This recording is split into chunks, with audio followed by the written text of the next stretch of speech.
Welcome to another deep dive. Yeah. And today, we're going to be looking at something that I think a lot of people consider a healthy snack. Yeah. Nuts, Oh, nuts, right? this should be pretty interesting. Yeah, this research that we found is really pretty surprising. And it starts off by sort of challenging the definition of what a nut even is. Yeah. It's not just like a tasty morsel. This article is talking about the strict botanical definition, which is a hard shell containing a seed. Yeah, and I think that distinction is actually really important because it kind of sets the stage for the author's whole argument. They're basically saying that seeds, and that includes what we call nuts, Right. evolved as a defense mechanism for plants. So instead of thinking of them as these little nutritional powerhouses, Yeah. we should really be thinking of them as like tiny plant protectors. Okay, so like little bodyguards. Yeah, exactly. And they're protecting the plant with compounds that can be toxic to predators. So things like heavy metals, anti-nutrients. It's a really fascinating evolutionary strategy, but it raises questions about whether those same compounds might be having an impact on human health. Well, yeah, I mean, when you put it like that, it's kind of like unsettling to think that something we're eating could have these like defense mechanisms built in. The article actually says that nuts are among the most toxic edible things in nature. That is a pretty bold statement. Yeah. Definitely gives you pause before you reach for that can of mixed nuts. So how did they test this theory? Like, how do we figure out if nuts are actually good or bad for us? Well, the author looked at a bunch of studies that were done on nuts and weight loss, specifically in the context of what are called hypocaloric diets. So these are diets where you're basically reducing your calorie intake. Right, so they're already restricting calories, and then they're adding nuts on top of that to see what happens. Exactly, and what they found was pretty surprising. There was no significant difference in weight loss or body composition between the people who ate nuts on this hypocaloric diet and those who didn't. Wow, so no real benefit there? Not really, and this is actually where the author kind of takes things a step further. They see this as part of a bigger argument against hypocaloric diets in general.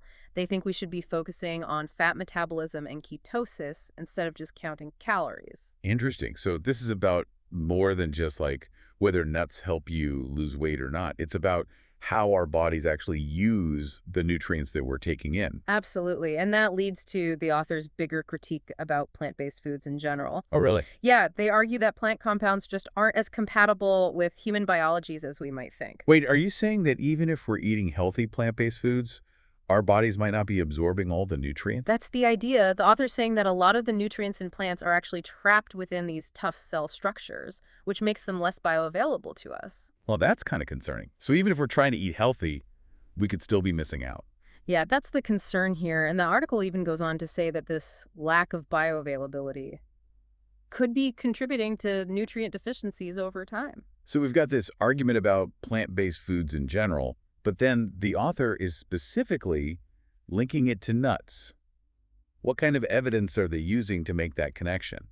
Well, the article cites a lot of research, Mhm. and it's actually pretty surprising because they even extend this critique to lean white meat like chicken and fish. Really? So they're saying that even those sources of protein, which are often considered healthy choices, might not be as nutrient-dense as we think? Yeah, that's what the article's arguing. It's definitely a different perspective than what we usually hear. So this author is like really going against a lot of conventional dietary wisdom. Yeah, they're not afraid to challenge the status quo. Okay, well, before we get too deep into that, I want to take a step back and look at the nuts themselves. Like, what's their actual nutritional profile? So according to the research, nuts are pretty high in fat, about 79%. They have a moderate amount of carbohydrates at 15%, and a smaller amount of protein, about 13%. Okay, so definitely calorie dense. But what about the protein quality? Like we always hear about complete proteins versus incomplete proteins. Is plant protein as beneficial as animal protein? That's a great question, and it's another area where the author kind of goes against the grain. They point out that plant proteins often lack all the essential amino acids that humans need. So even though nuts have some protein, we might not be getting the full package. That's right.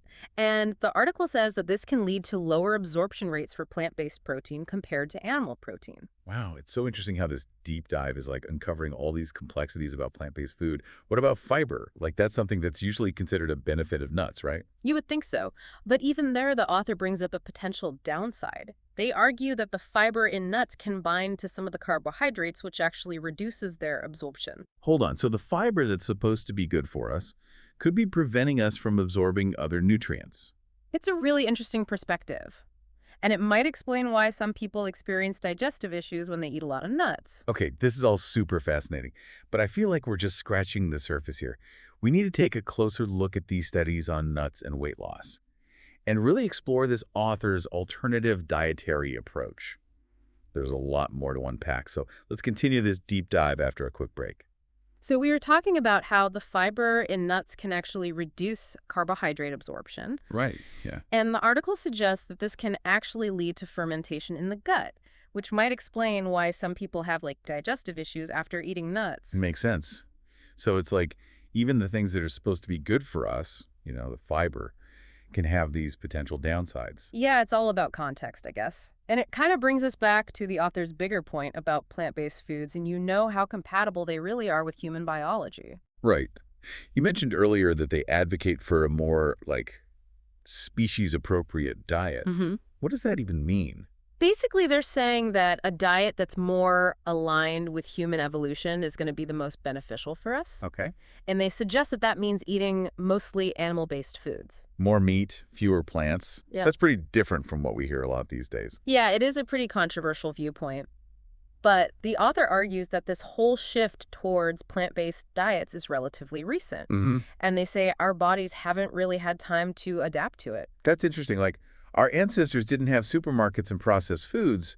They just ate what was available. Right, exactly. And that was probably a lot different than what most people eat today. Yeah, the author points out that humans have been eating animal-based foods for millions of years. Right. And that our digestive systems evolved to handle that, to extract the nutrients from those foods. Makes sense. Yeah. So let's get back to the studies on nuts and weight loss. You mentioned that they involved over 800 participants. Who are these people? They were overweight or obese individuals with an average age range of 27 to 58. Okay. And this is interesting. The studies were done in 3 different countries: the US, Iran, and Brazil. Wow, that's pretty diverse. Yeah, so the findings might be applicable to a wider population. Good point. What about the duration? How long did these studies last, and what types of nuts were they using? So they varied in length. Some were 4 weeks, some were up to 24 weeks. Okay. And they used a variety of nuts: almonds, peanuts, walnuts, pistachios, even mixes. Okay, so pretty comprehensive. But I thought you said the author had some issues with the way the studies were designed. Yeah, they point out that most of them just compared a hypocaloric diet with nuts to one without. Right. And they argue that that's too limited. Uh-huh. Maybe there are better ways to approach diet and nutrition altogether. So it's not just about adding or subtracting nuts. It's about questioning the whole system. Exactly. The author's pushing for a more radical shift in our thinking, moving away from this idea of counting calories and focusing more on how our bodies actually use nutrients. Okay, before we move on, I have to ask, this article is really going against a lot of what we hear about nutrition. Yeah. Are there any potential benefits to eating nuts that it might be ignoring? That's a fair point. And to be fair, the article does focus mostly on the downsides. Right. But there is research out there that suggests nuts may have some benefits. Like what? Well, some studies have linked nut consumption to a lower risk of heart disease. Oh, really? Yeah, because they contain monounsaturated fats, which can help lower LDL cholesterol. So maybe some cardiovascular benefits? Yeah. Anything else? Well, nuts are also a good source of fiber, as we've discussed, which can be good for digestion and blood sugar regulation. Right, right. And they also have vitamins and minerals like vitamin E, magnesium, potassium, things that are important for overall health. So it's not all bad, right? Exactly. It's about weighing the potential risks and benefits. And everyone's different. Of course. What works for one person might not work for another. For sure. It seems like this whole deep dive is about being more mindful of what we're eating. Absolutely. And understanding that even foods that seem healthy can have potential downsides. I think the idea of species-appropriate eating is really fascinating. Yeah, it's a very different way of looking at things. It makes you really think about where our food comes from and how our bodies are designed to process it. Exactly. What really stood out to me was the discussion of plant-based oils. Oh, yeah. I'm definitely thinking twice about the kinds of fats I'm consuming. Me too. Okay, we've covered a lot, but there's one more thing I want to talk about. The author's views on cholesterol. Right. They seem to disagree with the whole idea of good cholesterol and bad cholesterol. Yeah, let's dig into that. Okay, so we were talking about cholesterol and how this article kind of throws a wrench in things. Yeah, it really challenges that conventional wisdom about good cholesterol versus bad cholesterol. Right, most people have been told to lower their LDL and raise their HDL. But this author seems to think it's not that simple. Yeah, they argue that cholesterol is actually essential for a lot of different functions in the body, like hormone production, cell membrane integrity, even vitamin D synthesis. So it's not just about lowering cholesterol across the board, it's about understanding what it's doing in the body. Exactly.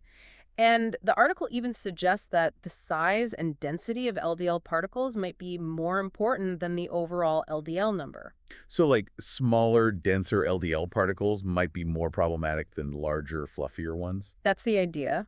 And then the article goes on to talk about inflammation and how that plays a role in heart disease. Yeah, I've heard more and more about inflammation being a factor in a lot of different health problems. It's definitely a hot topic in research, and it actually ties back to the author's concerns about plant-based oils and how they can contribute to inflammation. Because of the oxidation and rancidity? Okay, so we've talked about the potential downsides of nuts, the author's critique of plant-based foods, their whole approach to diet and nutrition, and now this new perspective on cholesterol. It's a lot to process.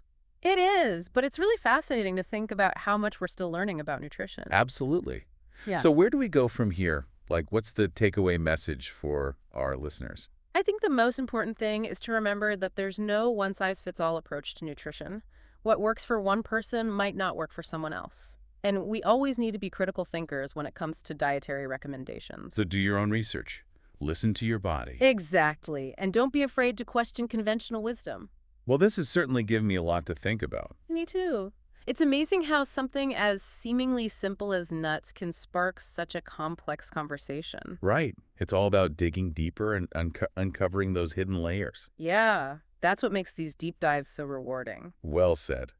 Thanks for joining me on this deep dive into the world of nuts. It's been a fascinating and thought-provoking journey. I agree. Thanks for having me. And to all our listeners out there, thanks for tuning in to the deep dive. We'll see you next time.